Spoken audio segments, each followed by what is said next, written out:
Hello friends, कैसे हैं आप लोग। आशा करती हूँ आप लोग अच्छे होंगे। आज मैं हिंदी व्याकरण का एक और टॉपिक लेके आ गई हूँ जो कि आपके मोस्ट ऑफ द एग्जाम में पूछे जाते हैं। क्या?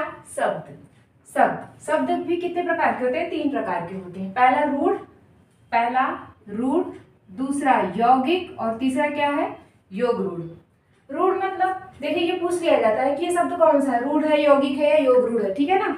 तो रूढ़ मतलब देखिए जिसको तोड़ने से मतलब कोई शब्द ना बने, है ना। जैसे अगर हम इसको तोड़ेंगे तो क्या बनेगा? अ प्लस ना प्लस र।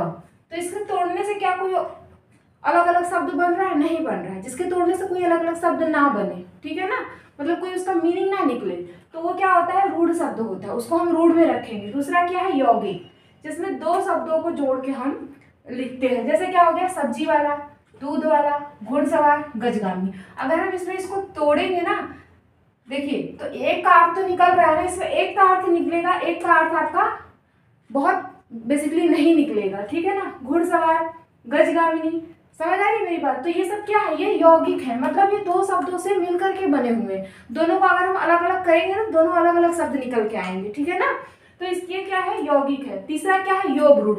इसका मतलब यह है कि जो 2 सार्थक शब्दों से मिलकर बनते हैं, जिसमें से एक का अर्थ लेते हैं और एक को छोड़ देते हैं, समझ आ रही है। और ये सारे जो बहुब्रीहि समास है ना, ये योग रूढ़ में ही आते हैं।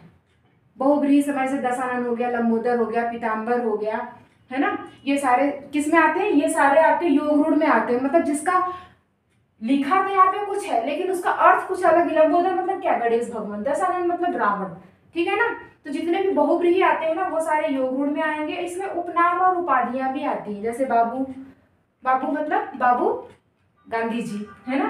बापू मतलब गांधी जी। नेताजी सुभाष चंद्र बोस, ये क्या है? हरिऔध उपाध्याय, है ना। हरिश्चंद्र, आजाद, सुल्तानपुरी, ये सारी जो उपाधियां होती हैं और जो उपनाम होते हैं ना, जैसे हिंदी में हम पढ़ते हैं बहुत सारे कवियों के और उनके सारे उपनाम और हम पढ़ते हैं ना, वही सारे ना उपनाम और जो उपाधियां होती है जो हम देते हैं रिस्पेक्ट में, वो सारे किस में आएंगे? योग रूढ़ में आएंगे, ठीक है फ्रेंड्स। तो आज का ये टॉपिक हमारा क्लियर होता है। ये बहुत ही इंपॉर्टेंट है, इसको याद करके रखिएगा, है ना। अगर एक बार इसको आप समझ लेंगे ना, तो एग्जाम में आपको करने के लिए आपको बहुत ईजी हो जाएगा। Thank you so much. Channel को लाइक शेयर एंड सब्सक्राइब करिए।